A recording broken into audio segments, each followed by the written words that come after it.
नमस्कार शेतकरी मित्रांनो, तर शेतकऱ्यांसाठी आनंदाची बातमी. या तालुक्यातील शेतकऱ्यांच्या खात्यावर पीक विमा परतावा जमा आणि लगेच तपासात तुम्हाला मिळाला का? मित्रांनो, अहमदनगर तालुक्यातील पातोंडा मंडळातील वंचित असलेल्या 5,000 शेतकऱ्यांच्या खात्यावर पीक विम्याची रक्कम जमा सुरुवात झालेली आहे. यामुळे शेतकऱ्यांमध्ये समाधानाचे वातावरण निर्माण झालेले आहे. मात्र चोपडा, जळगाव आणि जामनेर तालुक्यातील शेतकऱ्यांना अद्याप पीक विमा परतावा मिळालेला नाही. यामुळे या भागातील शेतकऱ्यांना नाराजीचे वातावरण निर्माण झालेले आहे.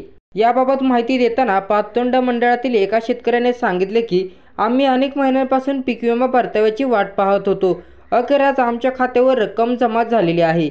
यामुळे आम्हाला मोठा दिलासा आहे. आणि दुसरीकडे चोपडा तालुक्यातील एका शेतकऱ्याने सांगितले की, आम्हाला अद्याप पीक विमा मिळालेला नाही.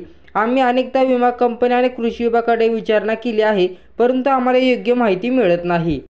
तर मित्रांनो, याबाबत विमा कंपनीचे एक अधिकारी म्हणाले की, आम्ही लवकरच चोपडा, जळगाव आणि जामनेर तालुक्यातील शेतकऱ्यांच्या खात्यावर पीक विमा परतावा जमा करू.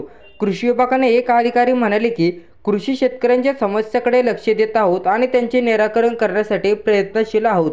तर मित्रांनो, व्हिडिओ आवडला तर व्हिडिओला एक लाईक करा आणि चॅनलला सबस्क्राईब करा व व्हिडिओ इतरांना नक्की शेअर करा. धन्यवाद.